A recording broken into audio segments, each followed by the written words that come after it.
Hi everyone, क्या हाल चाल है। I hope everyone is doing fine. Perfect. Sir कहेगा फाइन। एक डेढ़ महीना बचा है एग्जाम के लिए, फरवरी 2025 के लिए। एंड अभी अपने बैठे हैं जनवरी फर्स्ट वीक में। अराउंड 1 मंथ बाकी है। सर कुछ टॉपिक तो ऐसे हैं जो अभी तक हमने स्टार्ट ही नहीं किया है। कुछ बड़े टॉपिक्स होंगे, may be fixed income, may be FSA. Sir वो तो अभी स्टार्ट भी नहीं किया और एकदम ऐसा धक धक हो रहा है कि कब पढ़ाई करेंगे कंप्लीट, कब रिवीजन करेंगे, कब क्वेश्चंस प्रैक्टिस करेंगे, कब मॉक टेस्ट देंगे। सर इस वीडियो के थ्रू तो आप और ज्यादा टेंशन दे रहे हो। बिल्कुल भी नहीं। ये वीडियो जो है आपको चेंजेस के बारे में बताने वाला है 2025 को लेके। सर सुनने में तो आया था 2025 में कोई चेंज नहीं है। Yes, there is no change, but yes there is a minor change in ethics. हाँ सर, ये भी सुनने में आया था एथिक्स के अंदर में कुछ चेंज है। बट क्या है वो चेंज, सर बताइए ना। तो वो आज इस वीडियो के थ्रू, इस क्लास के थ्रू मैं आपको बताने वाला हूँ कि क्या क्या एथिक्स के अंदर में चेंजेस है। क्या सर एथिक्स के अंदर में कोई मेजर चेंजेस आया है? बिल्कुल भी नहीं। बहुत इजी सा चेंज है। And there are total 3 changes in ethics. Sir कितने? 3 चेंजेस है, जिसके अंदर में आउट ऑफ दिस 3 एक तो सिर्फ वर्ड चेंज हुआ है, बाकी 2 के अंदर में चेंजेस है। वेन आई से 2 के अंदर में चेंजेस है, एक सब स्टैंडर्ड आ गया है और एक एग्जिस्टिंग स्टैंडर्ड के अंदर में there is a minor change. Is it fine? तो आज के क्लास में अपने समझने वाले हैं एथिक्स 2025 के अंदर में क्या चेंजेस है। ये चेंजेस अपने क्या करेंगे क्लास में पहले समझेंगे, प्लस इंस्टीट्यूट का जो एग्जाम्पल है वो मैं आपको क्लास में करवा दूंगा। सर क्लास में करवा दोगे? यस। आपको एक बार घर पे बस थोड़ा सा टाइम इन्वॉल्व, वापस से टाइम दे के आपको थोड़ा सा रिव्यू करना है। ठीक है, स्क्वाइजर या कोर आपको रीड करने का मन है तो आप रीड कर लेना। अदरवाइज मैंने आपके लिए नोट्स भी प्रिपेयर कर दिया है। ये जो नोट्स है वो आपको मिल जाएगा and you can accordingly use this notes along with may be core और स्क्वाइजर जो भी आप पढ़ते हो घर पे। परफेक्ट। चलिए स्टार्ट करते हैं। तो एज यू कैन सी मैंने क्या किया यहाँ पे एथिक्स 2025 चेंजेस के अंदर में समरी बना दिया पहले, so that it gives you a overview. Sir क्या क्या चेंजेस है।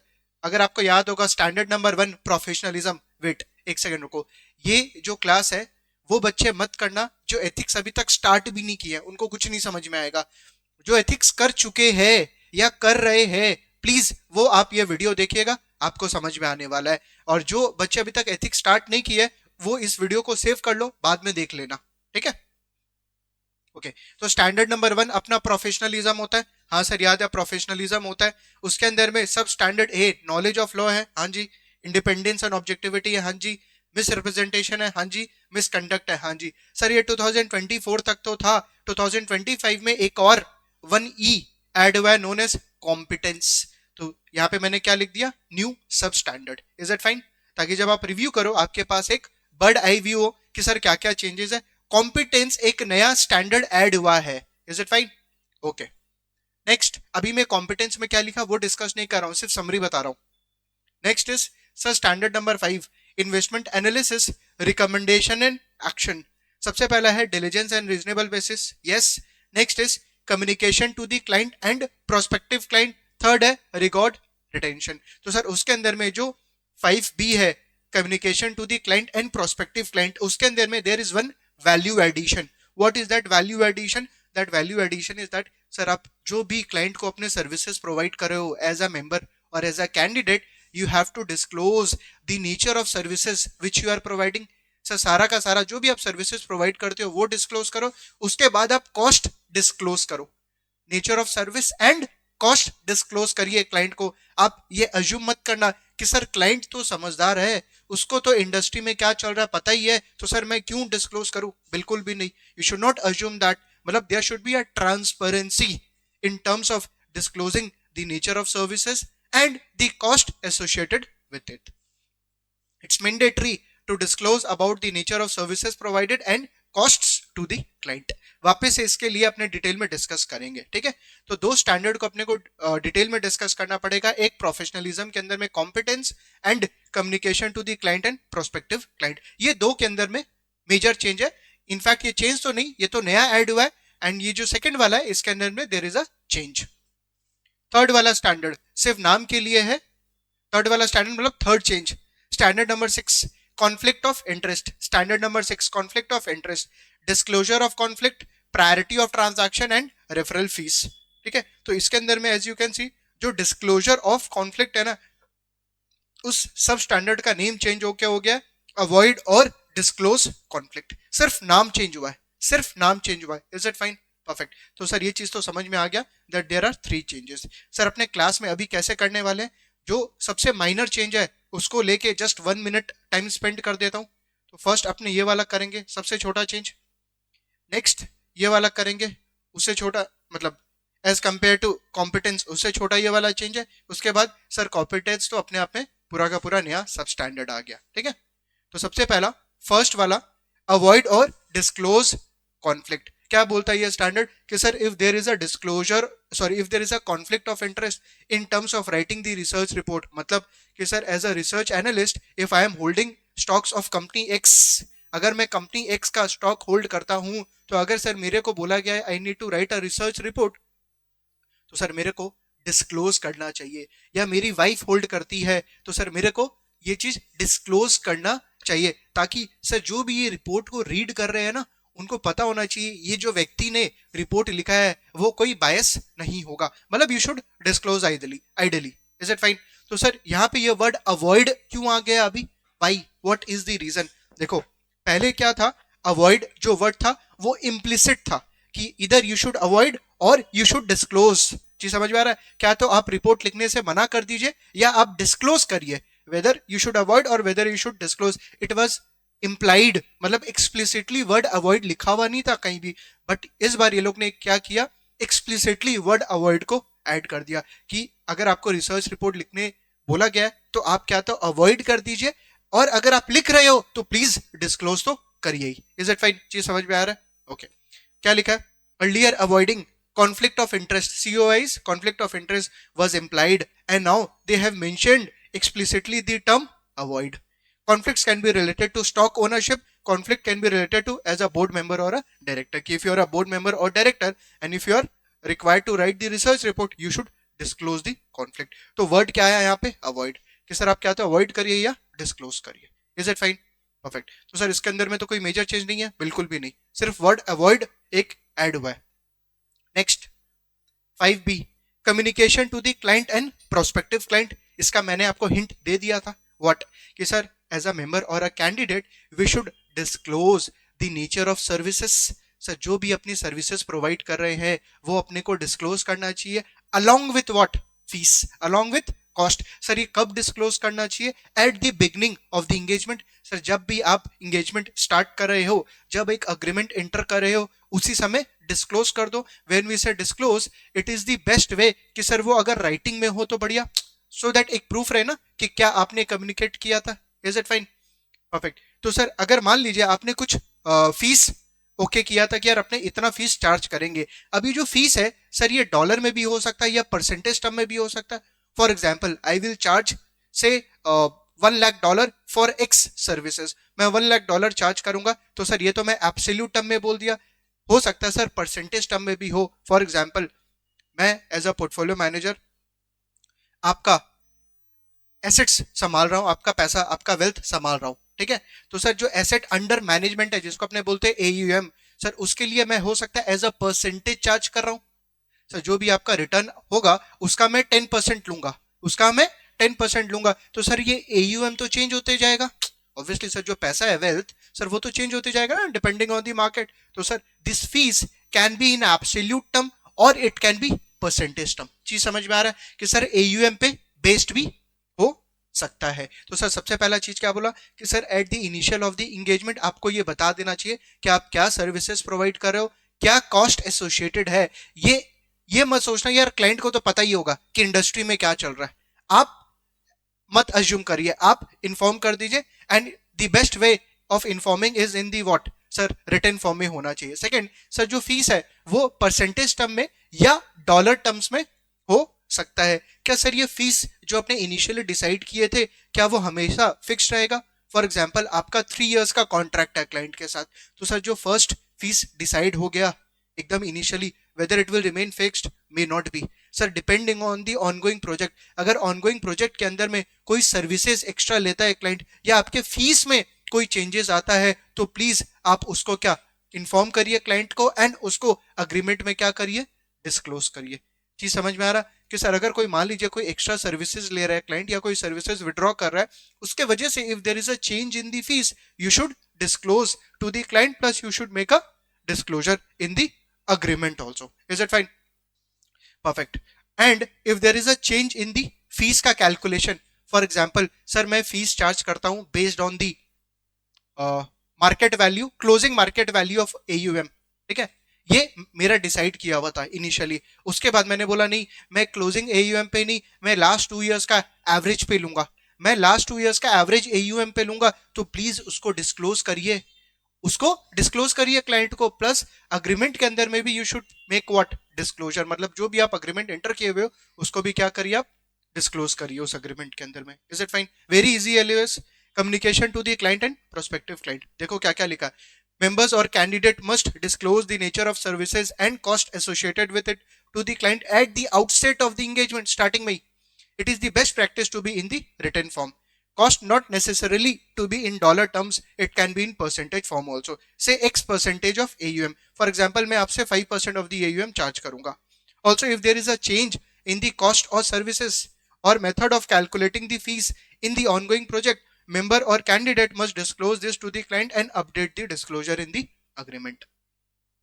Members or candidate may follow the firm's format, हाँ वेरी इंपॉर्टेंट कि सर एक फर्म का फॉर्मेट है जिसके अंदर में अपने ये सब सारा चीज डिस्क्लोज करेंगे, अगर वो फॉर्मेट ठीक है तो it's fine, you can disclose. अगर वो फॉर्मेट में आपको लगता है कुछ चेंजेस कर सकते हैं तो you can make the changes, it needs to be aligned with the firms का रिक्वायरमेंट। बट अगर आपको लगता है नहीं सर ये फॉर्मेट ही ऐसा है जिसमें ट्रांसपेरेंसी नहीं है, जिसमें ट्रांसपेरेंसी नहीं है, फर्म को बोलिए वो अमेंड करने के लिए। अगर फर्म वो फॉर्मेट अमेंड नहीं करता तो आप प्लीज उस क्लाइंट से डिसएसोसिएट हो जाइए। Is it fine? सर ये क्या जो क्लाइंट एंड प्रोस्पेक्टिव क्लाइंट को फीस और सर्विसेज वगैरह जो भी बताना है, ये क्या सर सारे मेंबर और कैंडिडेट को बताना पड़ेगा? नो सर, डिपेंड करता है whether you are having a direct relation with the client और इनडायरेक्ट। मतलब कि सर आप क्लाइंट फेसिंग जॉब कर रहे हो या आप बैक एंड जॉब कर रहे हो। सर अगर क्लाइंट फेसिंग जॉब कर रहे हैं ना, उस पे ये एप्लीकेबल होगा, उस पे ये एप्लीकेबल होगा, मतलब जहां पे आप क्लाइंट का इंटरेक्शन है क्लाइंट के साथ।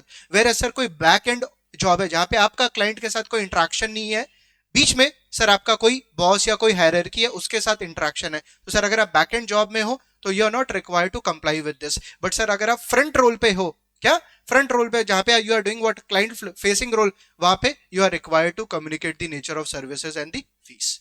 Is it fine? Okay perfect. Example देखते हैं। तो मैं डायरेक्टली क्या कर रहा हूं, कोर में जा रहा हूं, पेज नंबर 186, वहां पे एग्जांपल नंबर 1 2 3 अपने साथ में देखते हैं, क्योंकि अल्टीमेटली लेवल 1 लेवल 2 या लेवल 3 कुछ भी हो CFA के अंदर में, जो भी कॉन्सेप्ट आप समझ रहे हो, if you are not applying in the question you have done just 20%। 80% तो तभी आपको कॉन्फिडेंस आएगा जब आप साथ में एग्जाम्पल या सम्स करते हो। परफेक्ट। तो कोई भी कॉन्सेप्ट जब भी आप समझो तो प्लीज जाके आप क्वेश्चंस इमीडिएटली करिए।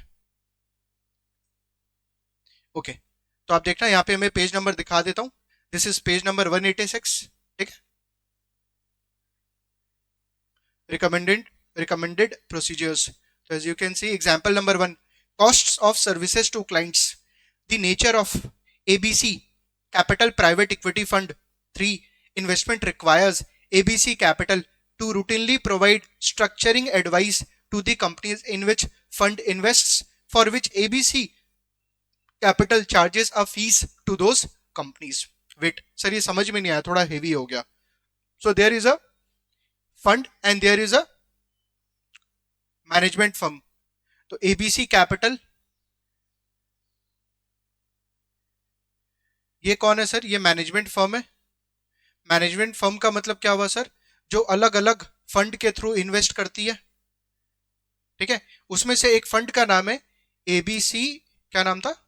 ABC capital private equity fund, capital private equity fund, ठीक है। So it's like an investment vehicle, investment vehicle. तो sir ABC capital management firm जो है वो ABC कैपिटल फंड के थ्रू अलग अलग कंपनीज में इन्वेस्ट करती है, कंपनी 1, कंपनी 2, कंपनी 3। अब रीड करें, the nature of ABC capital private equity fund investment requires ABC capital to routinely provide structuring advice to the companies in which fund invest, for which ABC capital charges a fees to those companies. तो बोला sir ABC capital private equity fund को बोल रहा है कि हे ABC capital, आप ये advisory services, restructuring advisory services in companies को दीजिए एंड उसके बदले आपको क्या मिलेगा? फीस। उसके बदले क्या मिलेगा? आपको फीस मिलेगा। देख लो, in which the fund invest for which ABC capital charge a fees to those companies. It is the policy of ABC capital, ABC capital के लिए बोल रहा है, to remit the fees it earns for restructuring advice to the fund if the investment in the underlying company decreases in value. बोला sir अगर जिस company को advice दिया ना एबीसी कैपिटल में, if the value of the fund decreases, तो sir ये जो फीस चार्ज किया ना, ये फीस एबीसी कैपिटल के पास नहीं, इनफैक्ट किसके पास चला जाएगा? ABC capital private equity fund. मतलब एबीसी कैपिटल जब एडवाइस प्रोवाइड कर रहा है, अगर वो एडवाइस गलत निकला, बिकॉज ऑफ दैट कंपनी का वैल्यू अगर गिरा, तो सर जो एबीसी कैपिटल फीस चार्ज किया उसको ये पे ऑफ करना पड़ेगा to the ABC capital private equity fund को। But it retains the fees if the investment in the underlying company increases in value. But अगर सर कंपनी का वैल्यू अगर बढ़ा तो ये जो फीस है ये एबीसी कैपिटल अपने पास ही रिटेन करेगा। The private placement memorandum does not disclose this arrangement. बोला सर जो प्राइवेट प्लेसमेंट मेमोरेंडम है, डॉक्यूमेंट है, it does not disclose this arrangement because the firm CEO Alfonso views this as a common industry practice and it provides a win-win for investors। बोला sir उसका जो company का firm का जो CEO है ना अल्फांसो से तो सर पूरा मैंगो का फील आ रहा है। बोला views this as a common industry practice and that it provides a win-win for the investor। बोला सर डिस्क्लोज क्यों करना है? This is the common industry practice. क्या आपने ये अज्यूम कर सकते हैं कि क्लाइंट को ये चीज पता होगा? क्लाइंट मतलब कौन हो गया यहाँ पे? Company. No. ABC Capital Services contribute significantly to the returns enjoyed by the investors in the ABC Capital Private Equity Fund 3 and ABC Capital earns a substantial fee. That's fine. क्या बोला? Alfonso is in violation of Standard 5B because the compensation received by ABC Capital has not been disclosed to the client who are investors in the fund। मतलब कि sir ये जो Alphonso कौन था? ABC capital का CEO. वो क्या बोला था कि सर कॉमन इंडस्ट्री प्रैक्टिस है, क्यों डिस्क्लोज करना चाहिए? बोला he has violated because this has not been disclosed to the client. Alfonso may not rely on the sophistication of the clients and their assumed understanding of the nature and details of the fee arrangement। बोला sir client का sophistication you cannot assume in with underlying companies in which ABC Capital invest as a reason for not providing information required। This is true even though investors in ABC Private Equity Fund 3 benefit from the arrangement। बोला sir कोई भी party को benefit हो उससे कोई फर्क नहीं पड़ता है, but you should what? Disclose. तो nature of services and fees you should disclose. Next, cost of services to the clients. January James is an investment advisor tasked with completing a manager search for a client portfolio। बोला sir James कौन है? Investment adviser है और उसको क्या task मिला हुआ है कि सर क्लाइंट का जो पोर्टफोलियो ना उसके लिए he wants to hire a manager। The search mandate is to identify a short list of investment manager who offers core fixed income strategies managed to the benchmark identified in the client's investment policy statement IPS। बोला sir client के IPS के हिसाब से जो benchmark identify किया हुआ है उसके लिए सर इसको क्या शॉर्टलिस्ट करना है? Investment manager who actually offer what? Fixed income strategies. James begins her search with a set of criteria। क्या criteria? Defined by her firm's manager research process policy। तो सर फर्म का जो policy है उसके हिसाब से he started to begin the search।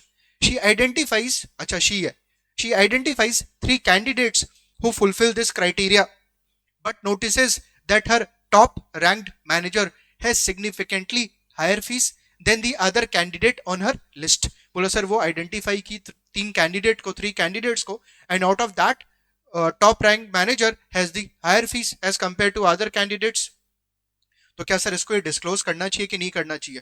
Client को बिल्कुल करना चाहिए। ये समझ में आ रहा है? Her firm's search criteria list fees as less important relative to the other criteria for ranking investment manager. बोला सर उसका जो फर्म है उसका जो क्राइटेरिया ना उसमें जो फीस वाला क्राइटेरिया है या जो पैरामीटर वो कम, उसका कम वेटेज है as compare to other criteria. To present investment performance for uniform comparison, to present investment performance for uniform, sir similar comparison के लिए James creates a fee comparison chart that lists each manager performance on a gross of fee basis. बोलो sir manager 1 2 3 कितना earn करके दिया historically, ठीक है, gross of fees, fees को हटा के। मेन भी सर फर्स्ट मैनेजर 30%, नेक्स्ट वाला 25, नेक्स्ट वाला 20, ग्रॉस ऑफ फीस बोला वो प्रेजेंट कर रही है, प्रेजेंट की है। She presents gross of fee performance over the same time period and relative to the same benchmark. बोला सर टाइम पीरियड भी सेम रखी है तीनों मैनेजर का and relative to the benchmark, benchmark भी सेम है। बेंचमार्क यहाँ पे क्या होगा, fixed income. She also calculate the total amount of fees that would have been paid during each of the performance time periods presented, कि sir कितना amount fees वगैरह payment हुआ वो सब सारा कैलकुलेट करके she is presenting. Finally, she lists each manager fee schedule and any additional fees that may be charged outside the published fee. बोलो sir जो फीस वो लोग चार्ज किया है उसके अलावा और क्या प्रोबेबल फीस होता है वो भी क्या डिस्क्लोज की है। Is it fine? She explains to her client that prior to final selection the investment managers will be required to present their final fee proposal. इतना ईमानदारी और कहां से मिलेगा और क्या मिलेगा कि सर वो फीस भी बता दी, क्या फीस वो लोग चार्ज कर सकता है वो भी बता दी। उसके बाद कि सर क्लाइंट को बोला जब भी तुम फाइनल सेलेक्ट करेगा ना तो इन्वेस्टमेंट मैनेजर को भी बुलाएंगे और वो लोग भी बोलेंगे अपना फाइनल फी प्रपोजल क्या बताओ। तो सर सब कुछ बढ़िया। Jen's presentation of manager fee is what appropriate because she provides a uniform comparison time period of manager fees plus gross. Her presentation adheres to 5B communication with client and prospective client which requires disclosure about the nature of services provided along with information about the costs associated with those services. Perfect. Next, disclosure of changed fee calculation. Sir अगर कोई fees में change हो रहा है या sir fees का कोई calculation में चेंज हो रहा है तो प्लीज ये डिस्क्लोज करना होगा आपको क्लाइंट को।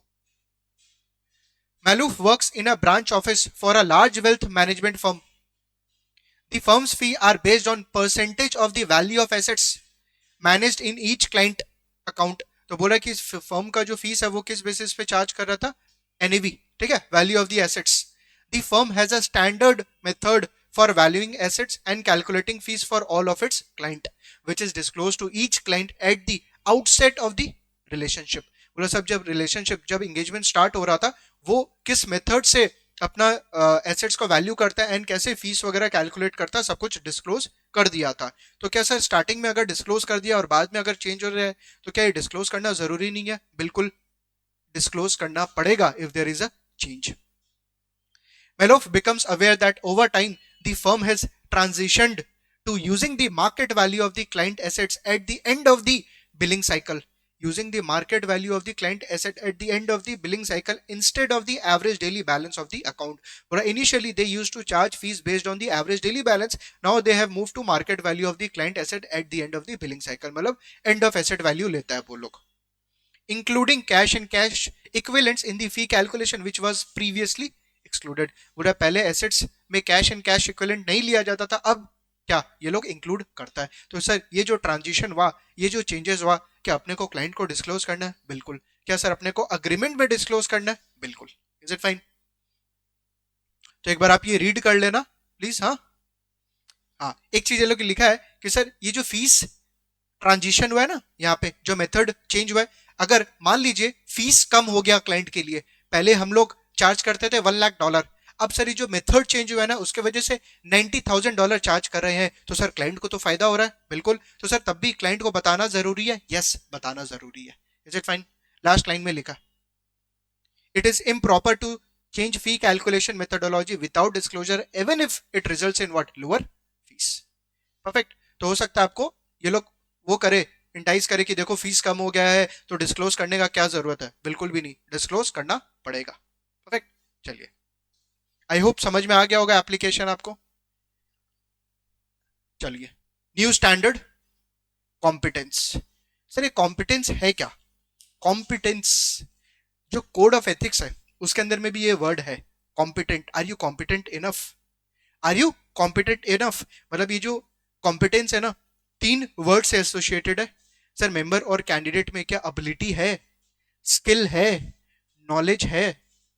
क्या सर एबिलिटी है, स्किल है, नॉलेज है? क्या सर वो लोग अपने आप को डेली बेसिस पे, या डेली बेसिस पे अपने आप को अपडेट करते रहते हैं। सर अपने आप को कंटिन्यूइंग एजुकेशन में डाल के रखे, मतलब if there is a change, are you updated on that? क्या सर वो लोग कोई ब्लॉग्स वगैरह रीड करते हैं? क्या वो लोग सर कोई some expert organisation, expert channels में अपने आप को इन्वॉल्व रखते हैं, ताकि सर कोई भी तरीके का न्यूज, कोई भी तरीके का नॉलेज, कोई भी तरीके का नया स्किल आए तो सर क्या वो लोग अडॉप्ट कर पाते हैं? क्या सर वो लोग जब जॉब चेंज करते हैं तो सर वो लोग पहले जूनियर रोल पे थे, अब वो लोग सुपरवाइजर रोल पे मूव कर गए हैं, तो सर सुपरवाइजर रोल तो सर अपने आप में बहुत बड़ा है, बिकॉज आप जब जूनियर रोल पे थे तो सर आप कोई को रिपोर्ट करते थे, अब एज अ सुपरवाइजर कोई आपको रिपोर्ट करेगा, तो सर क्या आपके अंदर में वो स्किल, वो नॉलेज, वो एबिलिटी है? नहीं है तो क्या करना है सर? ट्रेनिंग लेना है मुझे। क्या ट्रेनिंग लेना है? It can be external training or it can be training provided by the employer, so it's nothing but the upskilling का बात कर रहा है कि सर अपने आप को क्या करना है? अपस्किल करना है। अगर कोई भी चेंजेस आता है एजुकेशन के अंदर में, जिस फील्ड के अंदर में हो, उसके अंदर में कोई सेक्टर में हो, अगर उसके अंदर में कोई चेंज आता है, आपको अडॉप्ट करना है उस चेंजेस को। सर हम सेक्टर चेंज कर रहे हैं, पहले मैं एनर्जी सेक्टर देखता था, अब मैं आईटी सेक्टर में मूव कर गया हूं, तो क्या आईटी सेक्टर का आपको नॉलेज है? नहीं है तो आपको कंटिन्यूइंग एजुकेट करना पड़ेगा, ट्रेनिंग लेना पड़ेगा। All this is discussed in the competence. Is it fine? तो क्रक्स समझ में आ गया कि सर क्या बात कर रहा है? It is nothing but upskilling. Is it fine? तो members and candidate must be competent enough or having ability, skill and knowledge to provide professional services to the client. बोला क्या आपने एबिलिटी, स्किल और नॉलेज है sir client को professional services provide करने के लिए?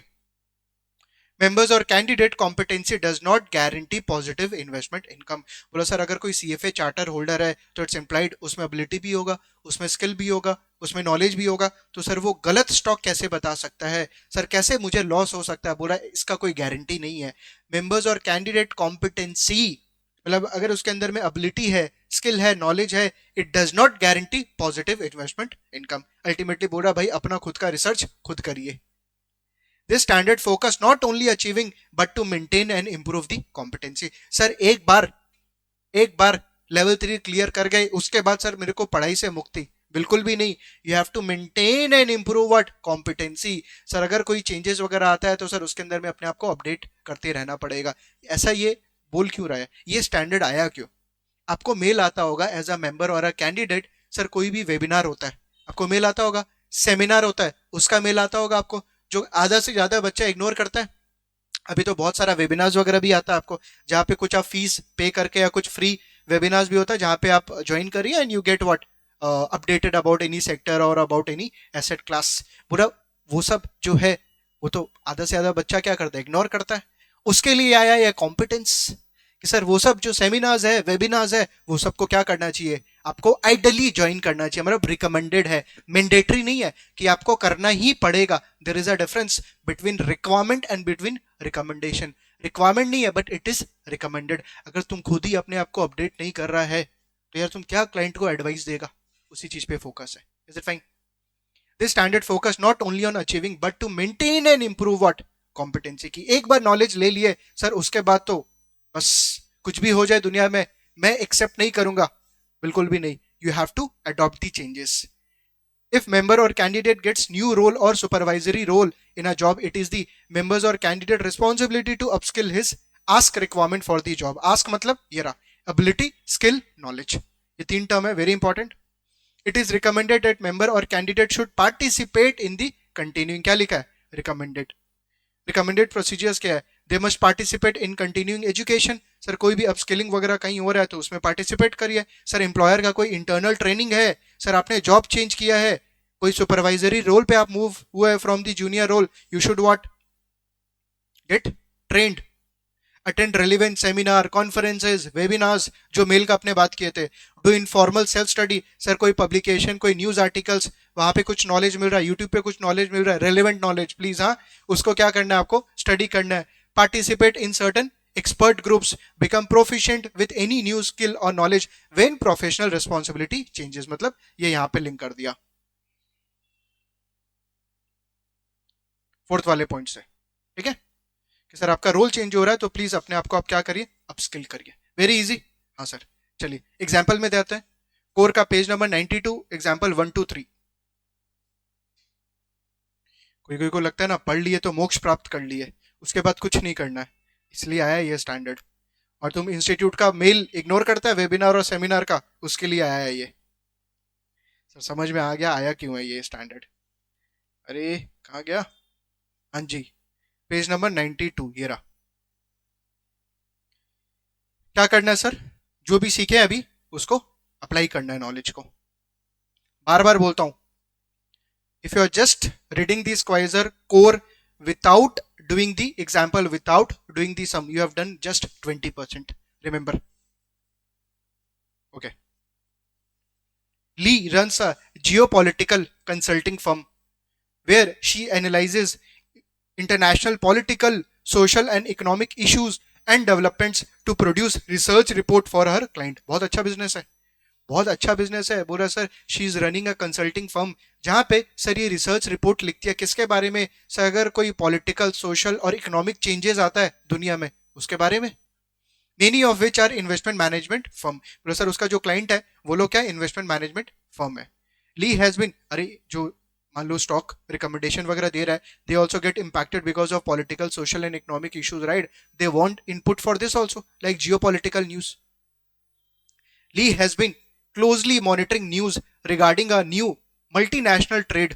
बोला has been monitoring news, अच्छा कोई नया न्यूज है regarding new multinational trade deal that has the potential to significantly boost commercial activity among countries in a certain region of the world. बोला sir there is a news going on with respect to the multinational trade, sir जहाँ पे sir commercial activity जो है country का वो क्या करेगा, boost होने वाला है। तो देखो ये फॉलो कर रही है news, has been closely monitoring. जी समझ में आ रहा है। तो सर फील क्या आ रहा है, ये जो कौन है ये ली, हाँ, तो ये जो है ये नहीं लिखा है कि सर वो इग्नोर कर रही है न्यूज को, लिखा है Lee has been closely monitoring competent.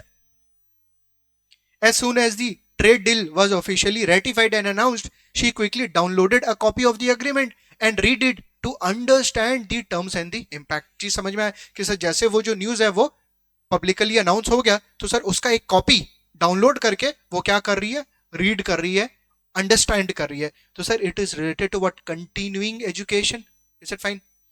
She also consulted with experts in the field to obtain their opinion on the impacts of the trade deal and confirm her understanding of its terms and implications। मतलब sir वो जो download करके document जो समझी है उसके अलावा sir वो एक्सटर्नल हेल्प भी ले रही है चीज को समझने में कि जो उसका अंडरस्टैंडिंग है वो सही है कि नहीं। इसका मतलब एक तरीके से तुम सोच सकता है you are doing self study, कोई कॉन्सेप्ट समझा, तुमको लग रहा है जो तुम समझा वो सही है कि नहीं, तो तुम एक एक्सपर्ट ओपिनियन लिया। अभी एक्सपर्ट ओपिनियन सर कोई टीचर हो सकता है, कोई चैट जीपीटी हो सकता है, चैट जीपीटी में तुम डालेगा तुमको आउटकम निकल जाएगा और तुम्हारा जो अंडरस्टैंडिंग है एंड जो एक्सपर्ट ओपिनियन है उसके साथ यू आर अलाइनिंग। तो सर ये क्या हुआ, आर यू कॉम्पिटेंट इनफ, मतलब जो ली है वो कॉम्पिटेंट है, बिल्कुल है। कैसे सर पता लगा, ये न्यूज फॉलो कर रही है सर, कॉपी डाउनलोड कर ली, थर्ड सर एक्सपर्ट से भी कंसल्ट कर रही है, और क्या चाहिए लाइफ में, इज इट फाइन, परफेक्ट। तो Lee satisfied the requirement of standard 1E। आप एक बार सॉल्यूशन रीड कर लेना। Next, improving competence. बोला सिर्फ कॉम्पिटेंस अचीव करना कोई बड़ा बात नहीं है, बट उसको इंप्रूव करते रहना because of the dynamic world you have to update yourself. क्या ये चो इज दी, क्या बोले इसको, चो ही बोलते हैं, Cho is the director of research at a large sell side firm. Several of Cho's clients have asked her to incorporate ESG ratings into the research report the firm produces. बोला sir उसका जो client है वो क्या बोला कि अपने research report के अंदर में one should consider the ESG, मतलब ईएसजी सर्टिफिकेशन इंस्टीट्यूट स्टार्ट किया, तो सर उसको भी ये लोग थोड़ा सा एडवर्टाइज कर दिया कि आपको ईएसजी सर्टिफिकेशन वगैरह भी कर लेना चाहिए। Until now, the firm's research report has been based only on the traditional quantitative metrics. अब क्या सर क्वालिटेटिव एस्पेक्ट्स भी लाइए ESG, chose hires an experienced ESG analyst for her team and she requires all research analysts including herself to attend ESG focus seminars and obtain an ESG investment specialized certificate। क्या feel आया कि sir institute एक तरीके से ESG जो certificate ये लोग दे रहे हैं ना अभी, ऑब्वियसली इट्स अ पेड, ठीक है, जहाँ पे आपको इनरोल वगैरह कराना पड़ेगा, पूरा उसका फील आ रहा है। बोला सर ये अपने आप को और उसके फर्म में जो भी रिसर्च एनालिस्ट है वो लोग को बोला ESG सेमिनार्स अटेंड करो और ESG इन्वेस्टमेंट सर्टिफिकेट ऑब्टेन करो। परफेक्ट, तुम समझ ही गया कहाँ फोकस हो रहा है। In due time Cho and her team begin to incorporate ESG consideration into a research report. चीज समझ में आया कि सर ये लोग पहले ESG वगैरह को फैक्टर इन नहीं करता था, बट अब अपने आप को अपडेट करके दे will factor that also, improving competence. Is it fine? Change in role, ठीक है, तो तुम जूनियर था, सुपरवाइजरी रोल में मूव हुआ है। Glusker is a regulatory attorney for a hedge fund who sought to transition to a sales role after impressing senior management with his strong business acumen। बोला sir अब sales role वगैरह के अंदर में move हो रहा है या हो रही है, जो भी है। There is a licensing requirement involving an examination that an individual must first pass before being qualified to serve in the sales function। बोला sir there is some examination and all, वो देना पड़ेगा, उसके बाद ही you'll be qualified। Among other things, the examination covers technical rules and regulation designed to ensure fairness when dealing with the client and the prospects। But apart from the examination, among other things, the examination covers the rules and regulation which is designed to fairness when dealing with the client and prospective clients। Glusker was not familiar with these rules। Oh, Glusker वो rule के बारे में वो जानता नहीं था। तुम जानता नहीं था तो तुम ये बोल नहीं सकता कि भाई तुम जानता नहीं है तो तुमको माफ कर दिया जाए, बिल्कुल भी नहीं। Because he was never asked to provide guidance on them as a regulatory attorney। बोला सर उसका जो एग्जिस्टिंग रोल था उसके ऊपर में कभी भी रूल्स रेगुलेशन के बारे में फोकस नहीं था। बोला अब क्या उसको अपडेट होना पड़ेगा। Glusker did not learn the materials or study for the examination and instead relied on his industry knowledge to receive a passing score। बोला सर जितना नॉलेज लिए हुए थे प्रीवियस रोल से उतना ही तो काफी है, बिल्कुल भी नहीं। If you are switching to a new role, you should get what? Updated। Glusker failed to satisfy the requirement of standard 1E। He did receive a passing score on a licensing examination, but passing the examination by itself is not adequate to demonstrate competency। बोला sir CFA charter holder बन गए तो क्या हो गया, आपको knowledge को apply करना पड़ेगा, प्लस सर अगर कोई चेंजेस आ रहा है दुनिया में तो सर उसके लिए भी you need to get what updated. तो आपको सेमिनार, कॉन्फ्रेंसेस, पब्लिकेशंस वगैरह सारा चीज फॉलो करते रहना पड़ेगा। Glusker's failure to learn the applicable rules and regulations relating to the fairness when dealing with client and prospective means that he does not possesses the required knowledge to serve in his new role despite passing the licensing exam। बोला पास हो गए तो क्या हुआ, अगर आपके पास वो knowledge ही नहीं है उस रोल से रिलेटेड तो you may not be able to compete। मतलब you are not competent enough to provide the professional services to your client। Perfect। चलिए, आई होप सारा चीज आपको समझ में आ गया होगा कि क्या क्या चेंजेस है। वापस से मैं रिपीट कर देता हूं सर, 3 स्टैंडर्ड में चेंज आया है जिसके अंदर में कॉन्फ्लिक्ट ऑफ इंटरेस्ट में डिस्क्लोजर ऑफ कॉन्फ्लिक्ट का सिर्फ नाम चेंज हुआ है, अवॉइड वर्ड आ गया। Second, investment analysis recommendation and action में communication to the client and prospective client के अंदर में सर जो भी अपने क्लाइंट को सर्विसेज प्रोवाइड कर रहे हैं एंड उससे रिलेटेड कॉस्ट आपको क्या करना चाहिए, डिस्क्लोज करना चाहिए। थर्ड सर, प्रोफेशनलिज्म के अंदर में एक नया स्टैंडर्ड ऐड हुआ है, कॉम्पिटेंस। सर कीवर्ड क्या है, ask whether you have ability, whether you have skill, whether you have knowledge. ठीक है, और ये होना सिर्फ बड़ा बात नहीं है, आपको क्या अपने आप को अपडेट करते रहना पड़ेगा। उसके लिए कॉन्फ्रेंसेस, वेबिनार्स, ESG सर्टिफिकेशंस वगैरह कर लीजिए। परफेक्ट, कर लीजिए मतलब I am not promoting, depends on you. Perfect, चलो that's it. So this are the changes. Perfect, take care guys.